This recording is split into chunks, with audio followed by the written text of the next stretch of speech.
All right, YouTube, how you doing? Welcome back to the channel. It is Sunday.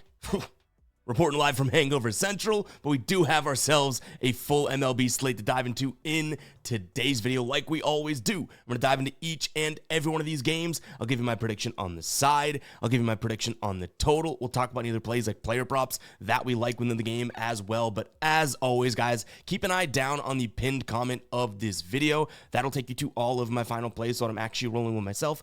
If that does interest you, if you do want to fade me, which you always can, all of that absolutely free down in the pinned comment. All right, YouTube, how you doing? Welcome back to the channel. I tell you guys I'm a dummy all the time. They don't suck. They've just been sucking. Get them down to -3 for more juice than Jose Canseco in his prime. Tell me you're new without telling me you're new. So don't go jumping down my throat in the comments, right? If you want to fade me, or if you do want to ride me, this still leaves a bad taste in my mouth, right? And remember, more chins, more wins. In terms of how we did yesterday, not exactly the best night. I mean, we had some really good looks, and it kind of stinks because we had some really good looks live on the show yesterday that we didn't actually roll with ourselves, but ended up dropping, I believe, 0.7 units, so unfortunate there, but it's not really going to kill us, not a full unit or anything like that. But the comments from yesterday's video definitely would act like, you know, it's a little bit more grave than I would think, right? I know you guys, or I shouldn't say you guys, some people get mad when we lose and I laugh at it, but sometimes you gotta laugh it off, right? One thing we don't need to laugh about, and we can give total credit here, the ride of the day from James. Pumping some damn crowd noise, an alternate line, Adrian Hauser's strikeouts. What was it, 4.5. He had 5 strikeouts, so we won on the hook, plus 200 odds. Another cha-ching for the ride of the day, guys. Shout out to James there. If you guys don't know what the ride of the day is, it's simple. All you have to do is use that hashtag ride of the day down in the comments. I jump aboard with one person's play each and every day. Give you a shout out in the next video, win or loss. You can see the tracker here. Nice plus 200 play there for James. What we do, if you win the ride of the day and you cash, we continue to roll with your play, that person that I select, for future videos and future plays. Once you do lose, it is unfortunate. You get the shout out, but we got to drop the womp womp there. So shout out to James for the ride of the day. Looking forward to seeing what you drop in the comments today. Again, that will be in the comments of the video that we post, or this video after the fact. Right now we are live, and I should say, appreciate everyone tuning in live, huh? Sunday morning after maybe a long Saturday night for some folks. You're up early, you're joining the live stream. Really do appreciate it, guys. Drop a W in the chat if you are here. I saw a bunch of W's come in even before, you know, we pressed the recorder, the live button, right? A lot of people are in the chat already here, so really do appreciate it. But what do you say we go ahead and dive into these games, huh? Started off with Toronto taking on San Fran. This was another one yesterday, right, in which we leaned Toronto, thought about playing it, but then I was like, it is Logan Webb. I got to give him his credit. He ended up getting a little, you know, not hit up. I shouldn't say that, but ultimately, what did he pitch until the 5th or 6th inning? And then ultimately, maybe in there for a little too long, that type of thing. Today, it stinks because I don't love the idea of the sweep or anything like that, right? But I still do think that it's a Blue Jays spot. Now, I don't want to sit here and say that it's going to be a great scoring game or anything like that, because like yesterday, I do think that this is a spot in which the Giants have the starting pitching advantage. It's Robbie Ray against Jose Barrios. But the thing is, like, have we really not learned that this Giants team is just going to struggle to score? So it's Toronto for me, but I don't think that they're going to necessarily hit up Robbie Ray in his career against the current rosters, the guys that make up that Blue Jays team. 50 plate appearances, so decent enough sample size. 4% walk rate compared to a 20% K rate. Expected batting average here against of 245. Expected WOBA 312, so decent numbers from him, right? I think that Blue Jays can still get it done without scoring a big number. 510 in the chat says, yeah, Logan Webb did get rocked. I know it's tough to say because, you know, they didn't put up runs until, I guess, mid-game, right? But ultimately, yeah, the Blue Jays offense is why we'd like this too, but I don't think that their offense goes off. So Robbie Ray, very, very good pitcher, obviously, but so is Logan Webb, and we still saw some runs come in yesterday. You know what I mean? Moving on, we got Tampa Bay taking on Baltimore.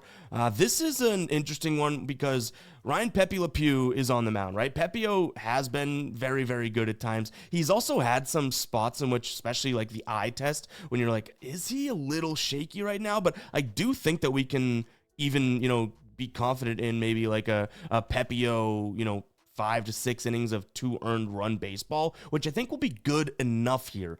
Is it great? No, but like I said, good enough. The bullpen is still in a decent spot. I think that this is, again, much like Toronto, kind of sitting here thinking, okay, well, this is just a spot in which the Rays offense might be a little bit better. Now, we haven't even talked about it.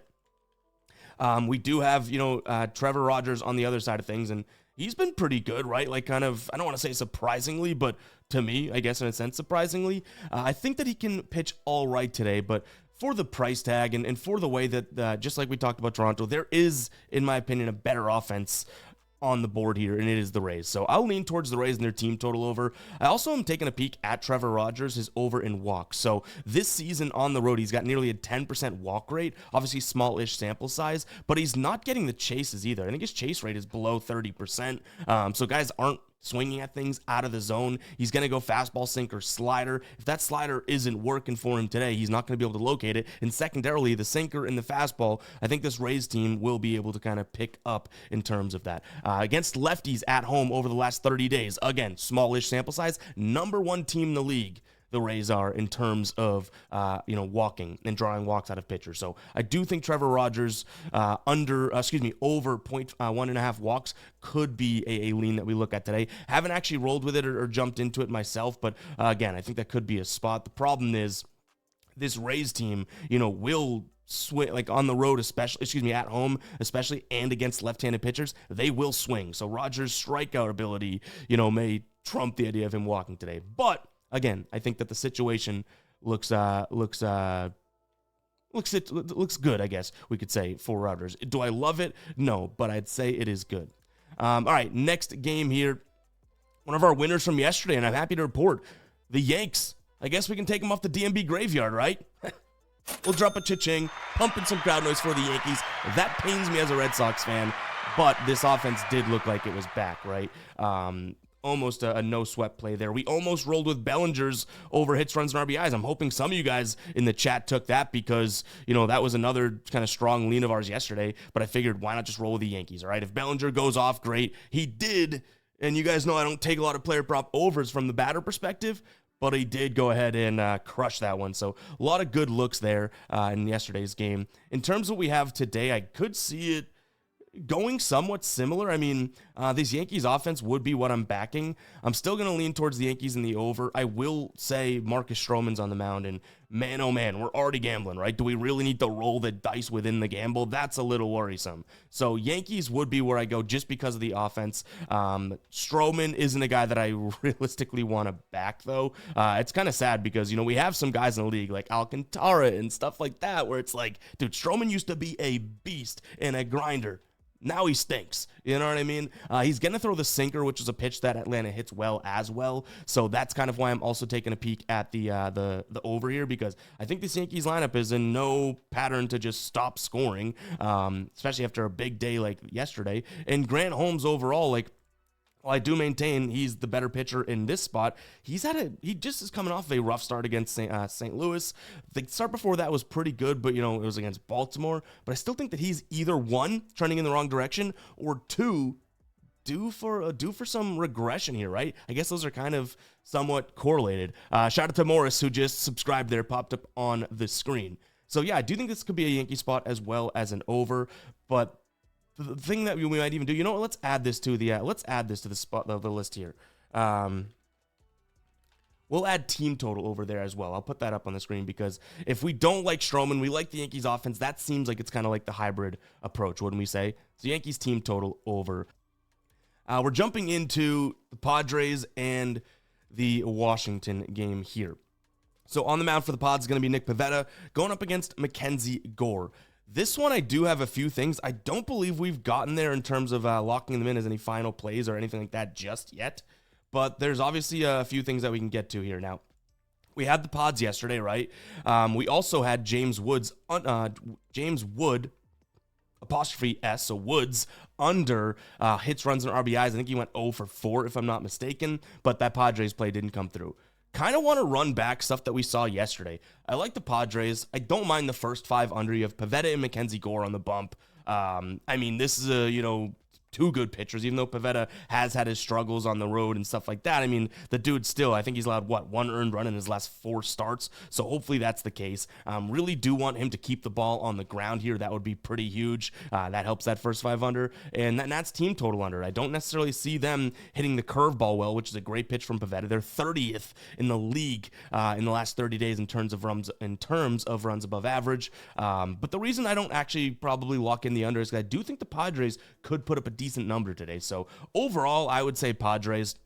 It is Mackenzie Gore. I understand how good he is, and I'm giving him his credit with that first 5 under, right? But I do think, even later on in the game and whatnot, maybe there's a chance that we see, a pretty taxed bullpen and a bad bullpen to begin with. You can even see via our dashboard here, right? The bullpen that we now have in the dashboard. So shout out to us. This took so damn long to get in there, but we got the bullpen, and they're pretty freaking taxed. You know what I mean? So even if Mackenzie Gore pitches okay, I think the Padres can kind of put up a number that makes sense.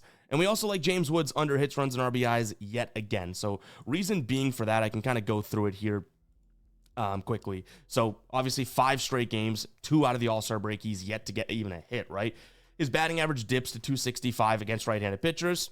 Nick Pivetta, right-handed pitcher. But what I really do like is Pivetta against left-handed bats, which is where we have James Wood. 195 batting average against Woba down at 242. And the fastball is going to be his main pitch. Okay, just like we said yesterday, if he's going to catch a fastball, then this plays over, right?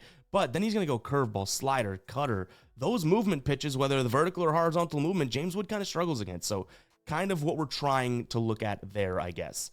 You know what I'm saying? Dirty says it's going to be a very crazy day today in baseball.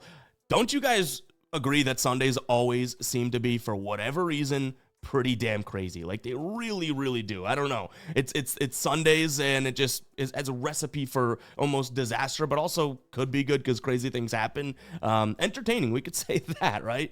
But all right, let's move on here. We got the Phils taking on the Angels. A few different plays that we like in this one, and I believe the player prop, right? Max Kepler, I'll put this up on the screen. The player prop is already something that I believe we've locked in, under 1.5 hits, runs, and RBIs. Let's talk about the game, then I'll get to the player prop right after that. But I like the Phillies here. I mean, in a spot in which, you do have what I'd consider I guess I should say starting pitching advantage, right? Jose Soriano and Ranger Suarez. Now, I think I am some way, somehow, like a Soriano supporter. Like, I love the fact that his ground ball to fly ball rate is just impeccable. He has that sinker, that's good. But I think the Phillies can hit that today. There's a few guys, actually the top of the lineup too. Bryce, Schwarber, and Trey Turner all hit the sinker really well. So some of the actual scary bats there could be good against it. I think the Phillies get there. The problem is, do we like the price? Like, that's a very expensive price tag. You know what I mean? For this Phillies squad. So I believe you can get better than what the graphic says. Just FYI, I think you can probably get them in the -1, big -160s, I would say.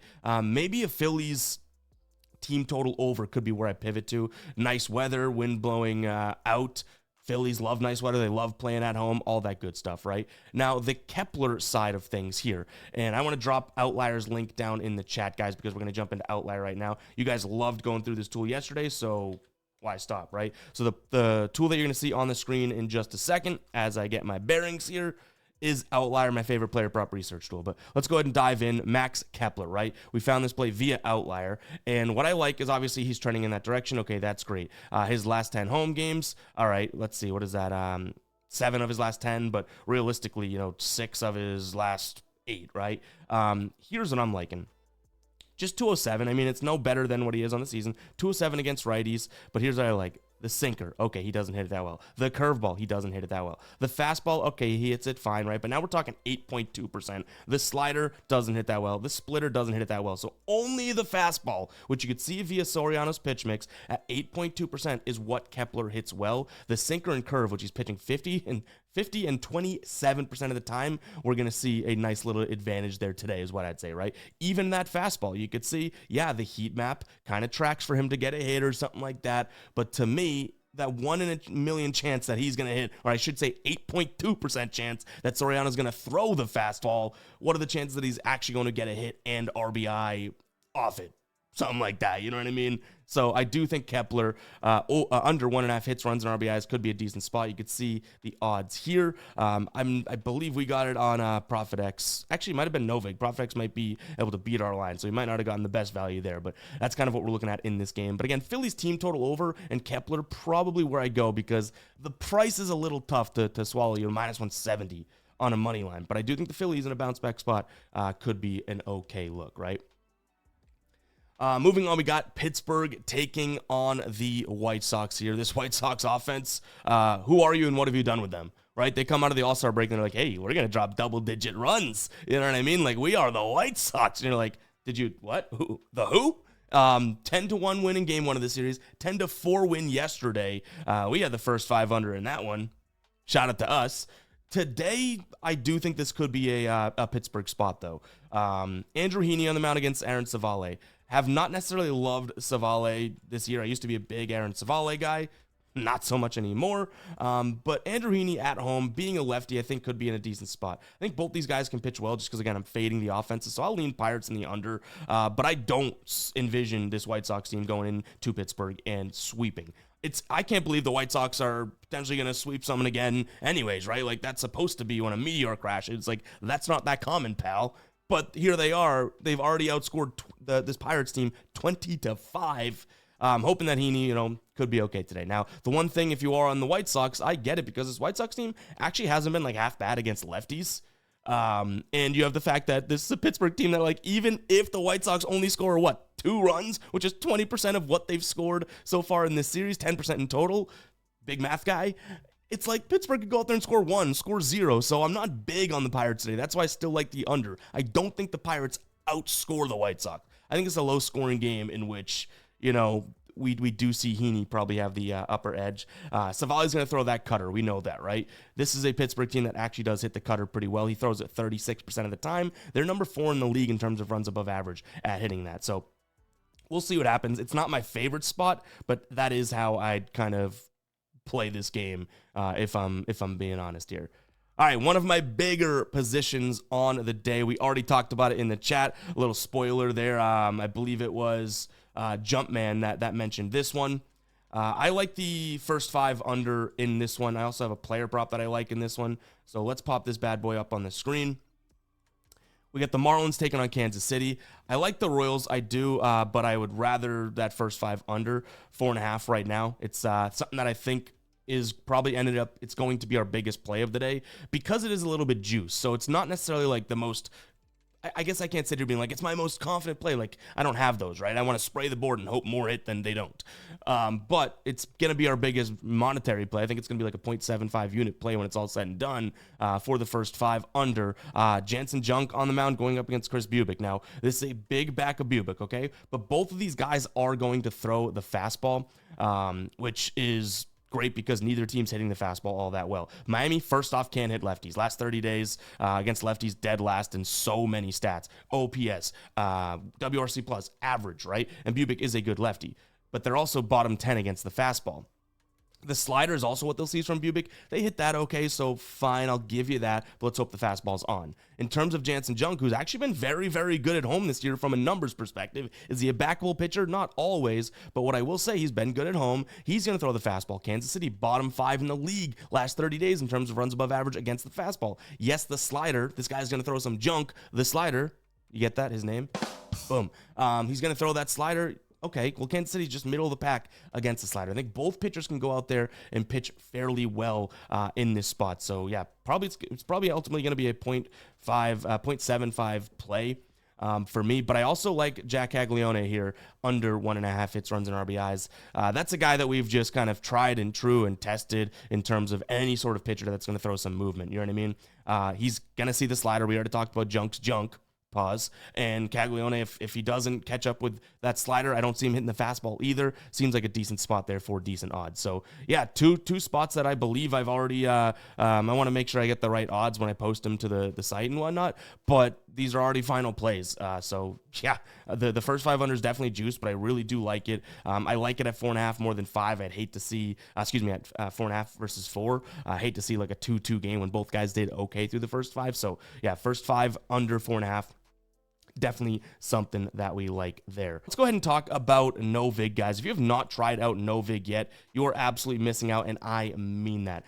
The way that these sports books operate is pushing people to these exchanges, right? And that's a good thing because you have peer-to-peer. People are setting, I guess, their own lines in a sense. I could go on there and say, hey, I want the Royals on the money line for plus 200. If someone really wants to take the other side of that or anything like that, you could. Peer-to-peer is the future, and no vig, no better place to do it than there. That link will be down in the description as well as the pinned comment. I just tossed it in the live chat as well. You get a little bit of a deposit bonus when signing up, but if you're like, what the heck is no vig? It's going to operate just like your normal books out there, but you're going to beat the prices because of the reason that I just mentioned. It's not this computer algorithm that's spitting out a price and there's a lot of hold and vig with the book. No, there's no vig. Hence the name, right? It's peer-to-peer. I could even throw a play in the chat if I had it with the link and someone could take the other side of it, right? Real big fade me thing. So go check it out, guys. It's going to operate, again, just like the normal books do, but you might be beating your prices. And when I say might,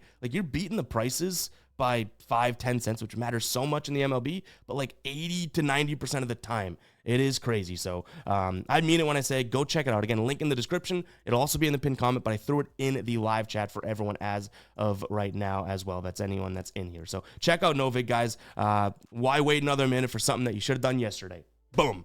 Put that on a t-shirt. I think I heard that in a song, so I cannot take that one. All right, let's jump into these games here. Live chat is buzzing right now, huh? Guys, hit that like button. There's so many more people in here that have, that have just watching. If you haven't hit the like button, you probably hate me. I get it, but if you can find it in your kind soul to hit that like button, go ahead and do so. But let's jump back into these games. I actually, this is a spot in which we might be kind of going crazy, and so here we go. We already have taken the first 5 under in this one, so I like that spot, but check this out. We have a couple player props that I also like in this one. We got the Athletics in Cleveland. Right now, we got a plentiful board in terms of what we're looking at in this one. We got the Guardians. I do lean in that direction. That's probably the least favorite thing I have. First 5 under, I like. But then Shea Langier and David Fry under 1.5 hits, runs, and RBIs. Let's start with the player props. We can jump into that, right? So we're still on Kepler here. Let's start with Shea Langier.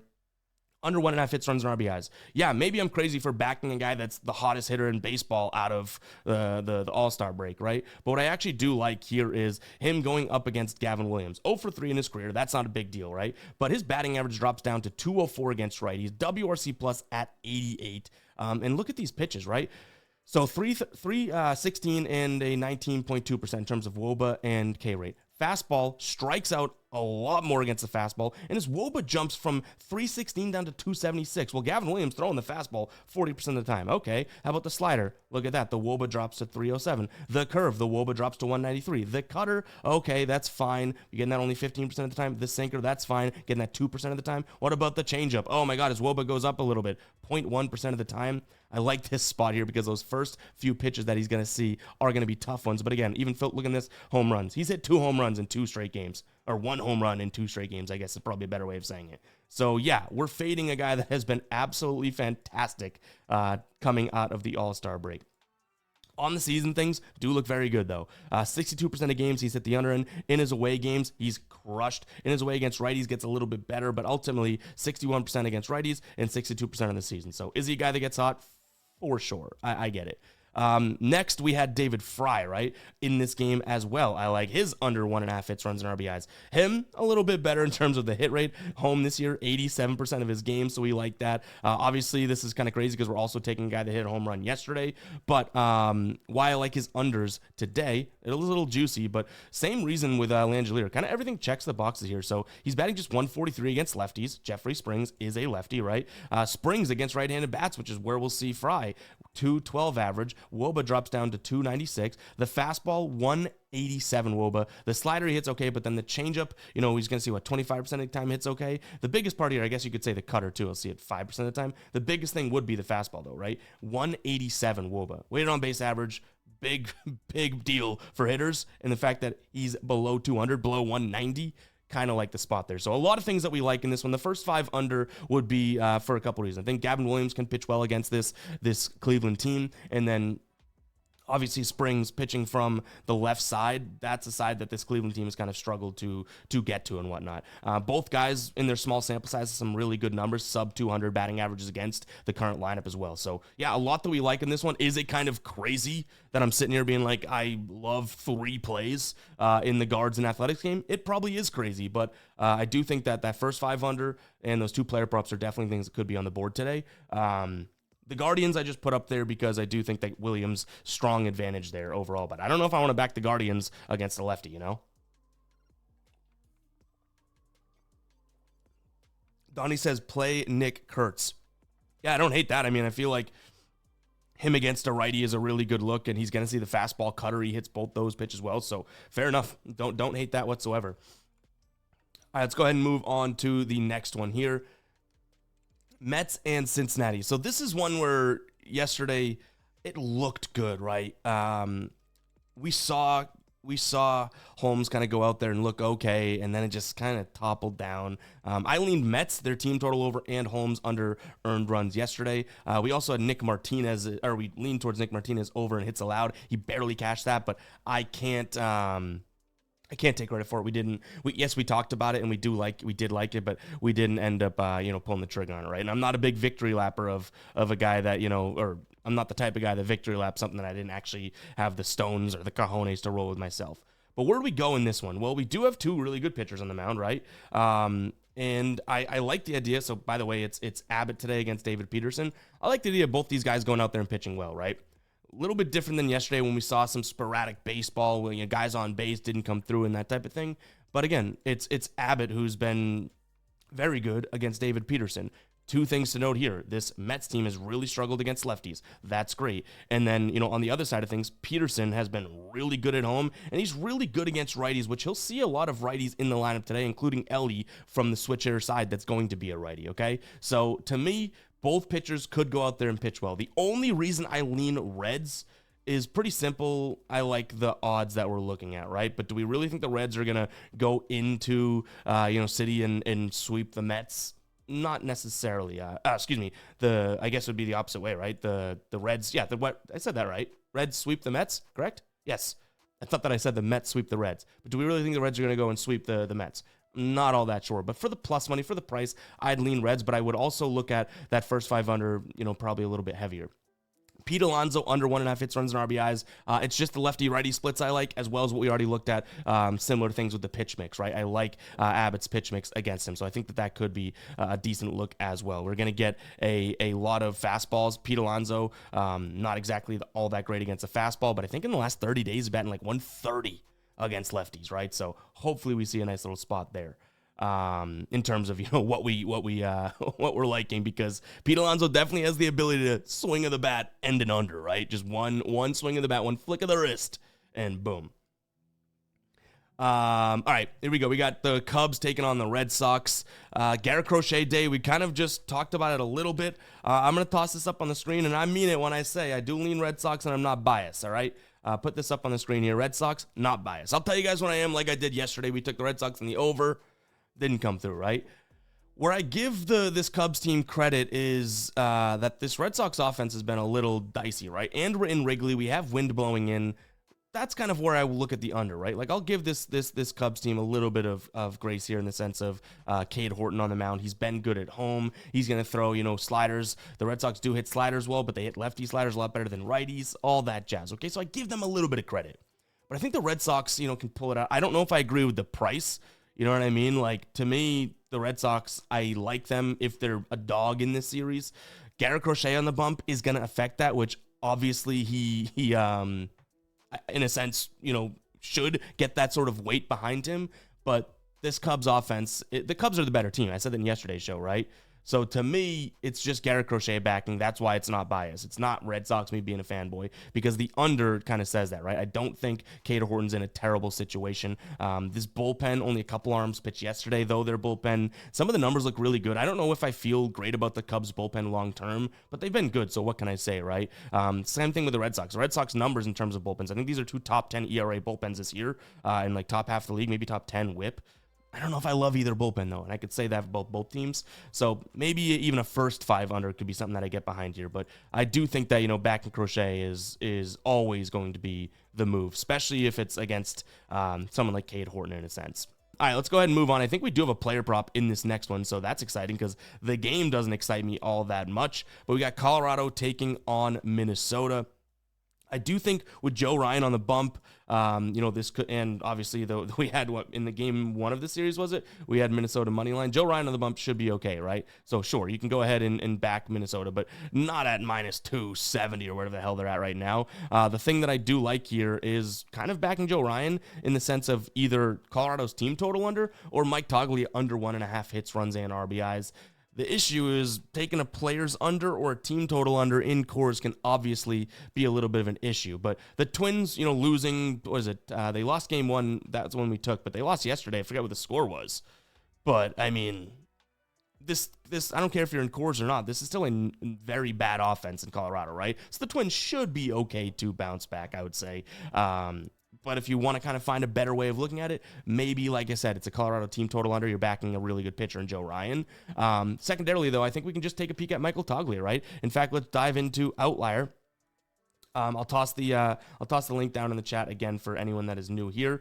Guys, I didn't even mention it before. That link gets you 7 days free of what I'd consider probably, I'd say the best. I know a lot of people have their takes and whatnot, but the best player prop research tool that encompasses all sports, right? That's what's awesome about Outlier. It's not just baseball, even though we're looking at that now. So I think I have Toglia here saved.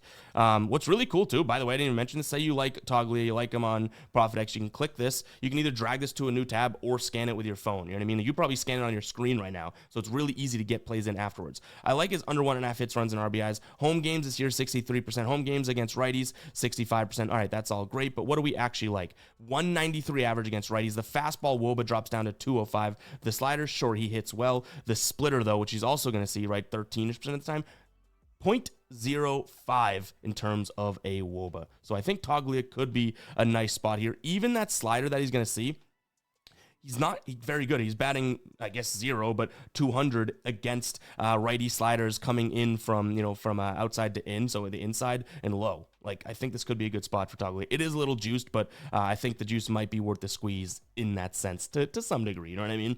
All right, let's dive into this one. We got Seattle taking on Houston. The only thing that I'd actually probably even get to, and I don't know if the price is still there, but it would be the first 3 under. So we have Brian Wu and Hunter Brown on the mound. The first 3 under 2.5, 1 run per inning to blow it type of thing. This is like under 3.5 for the first 5. So it's probably out of the price range now, but I don't mind the idea of that first, 3. You have 2 really good pitchers. Brown's obviously fantastic. Brian Wu's been very, very good. The reason that I end up liking this side for the Astros is because I think these teams are very, very similar, very close, and we've already seen Seattle win this series so far, 2-0 so far in 2 games. I have a feeling that, being able to back Hunter Brown, taking him in a spot in which he's had a couple bad starts in a row. It's like I took him as as a fun play for Cy Young, not like a tracked play or anything like that. And within the next couple starts, I'm like, okay, there goes that. We did also have Zach Wheeler, which we mentioned on the show is going in as a final play. That one was kind of nice. But anyways, that's besides the point. We're not talking futures here. We're talking Sunday baseball. Hunter Brown still is a guy that I trust, even after a couple bad games. Brian Wu, though, has been really freaking good. Under a 1 ERA his last 5 starts. Yankees, Pittsburgh, okay, fine. Texas, when they were kind of batting well. He went against Minnesota and Boston. This guy's been pitching well, whether it's the creme de la creme of talent or the bottom of the barrel. I get it, but he's been pitching well. So that first 3 under, as long as you can get the price. I'm probably rambling about this too much, and that price is long gone. We didn't lock it in earlier. But again, Astros, getting Hunter Brown at plus money, that seems like it makes a little bit of sense. I don't mean to spend too much time on that one, guys. Yeah, Sam's saying hit the like button, and then I see 10 in the chat goes, I already hit the like button. That's fair. I should say, if you have not hit the like button yet, hit the like button, because I'm like, hey, hit the like button. Someone's like, dude, I did like 10 minutes ago. Fair. Shout out to the real ones and the OGs that have done that. Let's dive into this one here. We got Arizona taking on the Cards. Now, this one, I do think that we have potential for final plays. I'll be honest, nothing locked in yet, and I don't know how confident I am in a sense. Shout out to Jesus or Jesus for subscribing. I'm assuming it's Jesus, though. It could be Jesus himself. But shout out, guys. Yeah, if you have your subscriptions public and you do subscribe during the show, it'll pop up right here during the show, which is cool. Same thing with the super chat. We appreciate all the donations and everything like that. If you want to kind of skip the line and have me address your question, you can donate a small amount and it'll pop up too. Never like ask for that, but I do want to make it known that you can. But let's move on to this one. We have Merrill Kelly against St. Louis. Like I said, a few possibilities that we're actually liking in this one. Don't mind the Diamondbacks on the money line. I don't mind their team total over because I think they're a little pricey right now. But Pedro Pajes, an under that I'm slightly leaning towards. So we'll obviously be able to go through and kind of dive in more and more, I guess, in a sense, to that one throughout the day. So if you see that as a final play, being able to give it a blurb as to why I like it, because we don't have that zhuzh right now. I can walk through it in Outlier, actually. But the team total over for the Diamondbacks is something that I could get behind. If we can get somewhat of a consumable price behind them too, like I want the Diamondbacks, I believe, I think they're like minus 165 right now. I really want them more at the price that we see on the screen at the minus 140s. But also, are they going to go out there and sweep? Who knows? I'm afraid of sweeps if you haven't been able to tell over the last few weeks. But why do I like their team total over? It's Miles Michaelis on the mound, and I don't fully trust him whatsoever. This dude, I used to even say at the beginning of the year, like he's getting out of situations that are like kind of iffy. Do you know what I mean? Like how is he getting out of that situation? Well, things have started to not look all that great for him. I think he's coming off a very good start, but against a bad team. Was that Washington, right? Yeah. But anyways, the thing that I like is that his pitch mix, fastball. Okay, Arizona hits the fastball well. He's going to see that they're going to see the curveball. They hit the curveball all right as well. Changeup, if he's going to throw that, I think he only throws it like 2% of the time. They can hit that. But ultimately, this could be a spot in which you see Merrill Kelly pitch fairly well, but not necessarily good enough as to why I think the score could kind of run up. So, like I said, these are kind of flimsy leans. You could probably even tell by me making my case. They're not like the most cemented. Didn't spend too much time on this game because, again, that price, I want to see it moving in the right direction before we really invest in the Diamondbacks today. But I think their team total over could be safe because even in a losing effort, say Merrill Kelly doesn't pitch well, the Diamondbacks offense seems like it is putting up some numbers right now, right? They're putting up numbies. All right, we got the Dodgers taking on Milwaukee.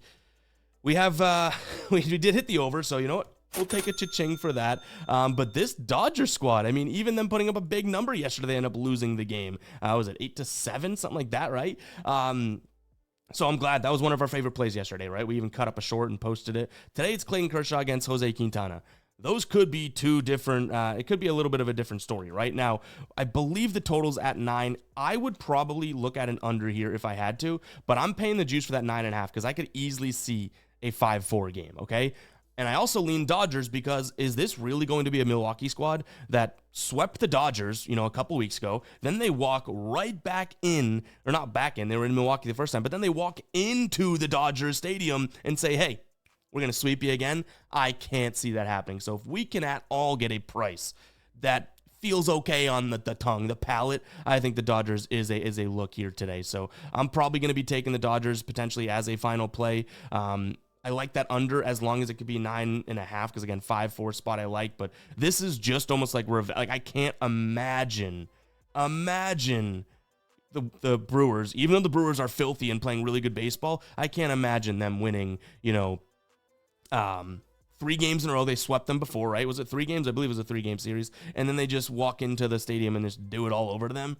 I don't know. That's crazy to me. So I like the Dodgers in a revenge spot here. But I get it. If someone likes the idea of freaking Brewers, why not? This team is raking right now. You know what I mean? All right, moving on. Sunday Night Baseball. I thought there was a chance we were going to see, I think I said in yesterday's video too, or the day before, thought there was a chance we were going to see Evaldi and Skubal, but we're just going to get Skubal here against, who is pitching for, I think it was Latz, if I'm not mistaken, correct? Yeah, Jacob Latz. Simple enough plays for me, and this one will get them up on the screen. I think it's Tigers all the way, especially. We just talked about kind of, not getting swept and all that. I think Skubal goes out there, pitches well. I know, hot take, Ev. But if you like the price of first 5 minus the half, I get it. Tigers -1, maybe with push potential as well, because I don't necessarily sit here and think that this is a great Tigers offense, right? We've kind of been talking about that. They've been up and down, so this is more so a backing of Skubal. That's why I like the under in the game, but you have your ace on the mound. You don't want to get swept on Sunday Night Baseball, right? As long as they score a couple runs, I do think that we could see, this Detroit team taking it home. Now, in terms of what we have, this is also what's cool. We'll just go and find this because I don't have it up in front of me. I'm on the game screen right now in terms of Outlier, right? Go into the match details. You can look at the technically the run line here. And for right now, you can get -1. Even that's juiced through the moon, right? This thing was looking okay. So I don't even know if we'll be able to get to Detroit -1. And I'm sure that 0.5 in the first 5, the run line in the first 5 is juiced as well. So it might be something that we're not necessarily able to even get to. But I'm just kind of showing you the capabilities of Outlier. Let's see, minus in the first 5 run line. Oh, -145 for -0.5. That might be something that we can get behind. We can even see Scooble on the year. Actually, I think his run lines on the road have not been all that great. Yeah, this season, only 38% of the time they've cashed it. But Lat's on the other side of things, right? At home, okay, no home starts in which he's cashed that, just the 2 on the road. So, yeah, we'd have to be a little creative to get something down with this one, right? Because Scooble's obviously going to kind of throw the price through the moon type of thing. But that's what I would look at. But guys, keep an eye on the pinned comment of either what you're watching, the replay of the live, or the video that will cut up and post afterwards as well, because that's how you'll see the the final plays if it interests you what I'm actually rolling with.